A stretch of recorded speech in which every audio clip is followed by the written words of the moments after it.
Southeast 38th Street in Ocala, keeping Ocala in bloom for 70 years.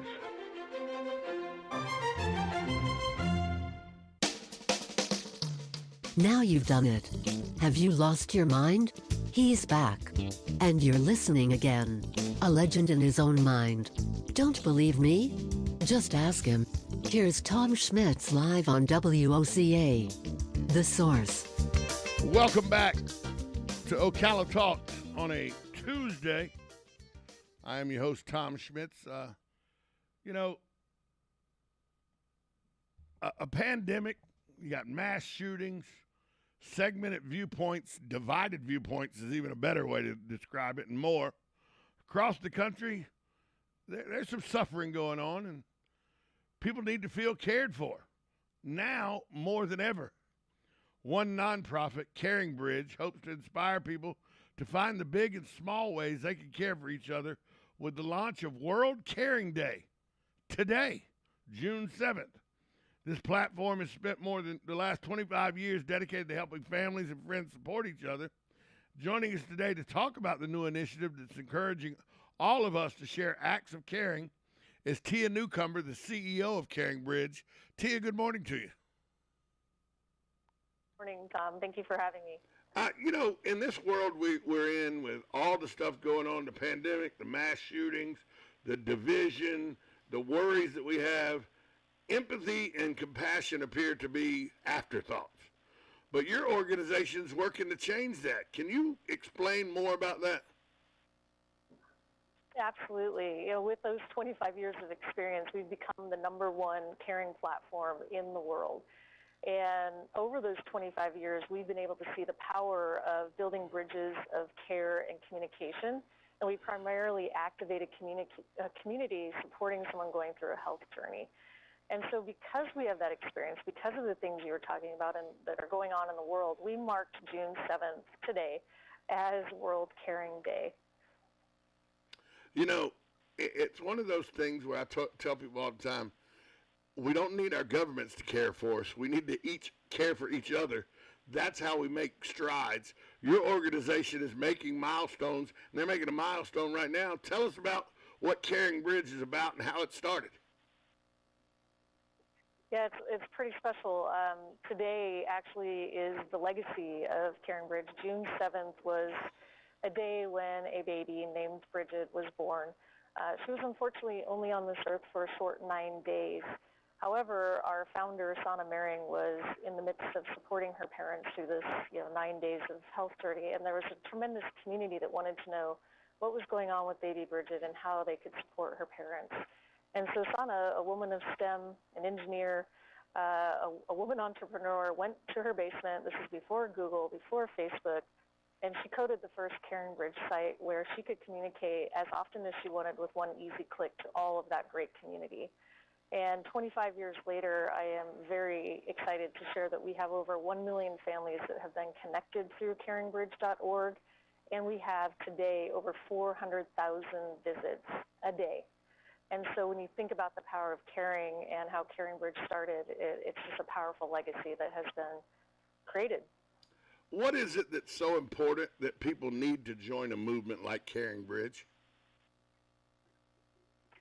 Yeah, I think it's undeniable the acts of caring and how powerful they are. So if you think of acts such small to large, small such as smiling at a stranger on the street, that's an act of caring, to large when you know a neighbor is going through a health journey or has another issue going on and you may mow their lawn, you may take them to a doctor's appointment or to the grocery store. And those acts of caring are very, very powerful. And also, we know there's even a deeper level of meaning there. Caring Bridge over the 25 years has realized that caregivers, which, by the way, have doubled in size over the pandemic to 53 million, that's 1 in 5 adults who are caregivers, either of children under the age of 18 or of elderly parents. While rewarding, it's also highly stressful. And we know that 41% of caregivers say that they are in the red from a stress level. And we also know that the power of caring, the power of activating a community, having someone in your corner reduces those stress levels by up to 30%. So that's why the movement is so important to join, acts of caring. Was this, even though it's been 25 years and you've been moving this movement along, was the pandemic really the watershed moment where, with technology and the ability to reach across numerous places because of the digital platform, was this a ready-made initiative for something like a pandemic to help get us through this? Yes, I mean, we were there at that point, 23 years before, and so we were already there, and it was fun to see and encouraging to see how many people came to us because, like you said, we were ready-made. We were already there, and already sharing this power of caring and activating a community. As the CEO of Caring Bridge, obviously you understand the power of showing compassion and empathy and caring. Why do you think that has been such a lost fabric of our society? Because it used to be, when I was growing up as a kid 50 years ago, people would knock on the door and say, hey, you got an odd job, or your neighbor would come over and they'd bring food if somebody was sick, and there was a lot of caring, and then we lost that passion for caring, and now we're trying to reinvigorate it through things like Caring Bridge. What do you think was the reason that was lost from the fabric of society for quite a while? Yeah, I'll share my own personal opinion. I just think that because of digital can be positive, and it can also cause us to move apart, right? So I think the power of Caring Bridge actually blends both. And so people move away when you don't have to see people in person, right? You talked about knocking on the door. Now you just send a text. So that's maybe some of the reason why that caring has moved away.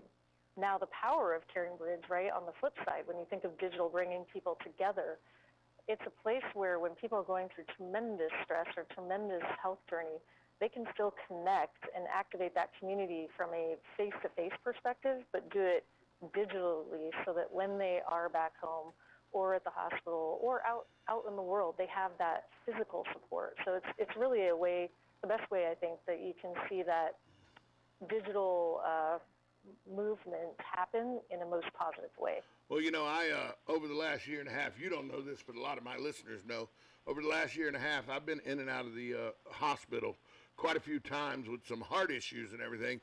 And, while during the pandemic, people couldn't visit you really at the hospital. But one of the amazing things was through text messaging, through emails and stuff, through the digital world, I still had visitors that were asking me how I was doing. And people don't realize how much that helps when you're in a hospital room all by yourself and, you're you don't know what's going on and everything. People, it's amazing how that can just lift you up and help your spirits. Yes, thank you for sharing, for one, and it is hugely powerful. We see it every day. We actually have studies with some of our academic partners, research partners, that actually show impact to health and, like you said, mental health of people because they know communities around them, even if they can't physically see people. Where can our listeners go to learn more and share their own stories of care and inspiration with the masses? Go to worldcaringday.org. We would love for you to share, thank, support, celebrate the caregivers and acts of caring that you experience in your life. So again, worldcaringday.org. And if you're on social media, post a picture and tag us, #WorldCaringDay. And let's be a light of inspiration for everyone out there about the power of small to large acts of caring. Tia Newcomer, she is the CEO of Caring Bridge. Tia, thanks so much for what you and your company do, and thanks so much for being with us today. Thank you. Natalie, that's pretty cool idea right there. The digital, neighbor next door, really. Right. Because that's what, when I was a kid, somebody got sick in the family or something, somebody knock on the door, hey, do you need me to do anything for you? Or, here's some food we brought over. Right. And that almost became non-existent the last 20, 30 years. Yeah. I mean, I don't. How many of your neighbors do you know? I know a few of them. Well, actually, it was they actually came and introduced themselves when I moved in, which was very strange to me. Yeah, that was strange to you. Yeah. And see, when I was a kid up until my teenage years, you'd move into a new neighborhood, 6, 8, 12, 15 people would knock on your door the first 3 days you were there, welcome you to the neighborhood, bringing you some, snacks and stuff, just being neighborly. Yeah. Now somebody knocks on your door and says, "Hey, we new to the neighborhood. Ain't nobody told you to walk on my damn yard. Get out my yard." Yeah. So I think this is a pretty cool website. It's got Caring Bridge, and today is World Caring Day, June 7th. So World Caring Day. go check it out. We'll take a break. We'll be back after this timeout. 1370 AM, 96.3 FM. This is WOCA, The Source. Each morning, we wake up thankful to live in a free nation with liberty and justice for all.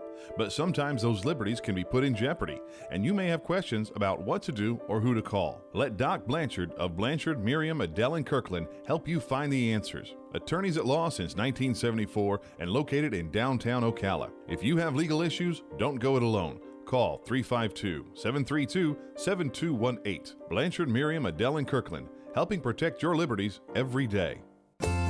Hello, gorgeous. Hi, this is Becky at Hello Gorgeous Salon. It's time to get that new look started. Let's get rid of those sun-damaged ends and faded out color and get into something rich and vibrant. Humidity is not your hair's friend. It causes your hair to capture moisture and leaves it looking dry and unhealthy. Hello Gorgeous is a certified Brazilian blowout salon. We can tame those locks, leaving your hair healthy and shiny with a Brazilian smoothing treatment. So let us help you make a great first impression. Call us today to set your appointment at Hello Gorgeous. Our number is 352-351-5358. Again, that's 352-351-5358. And don't forget, we also do men and children's cuts too. 351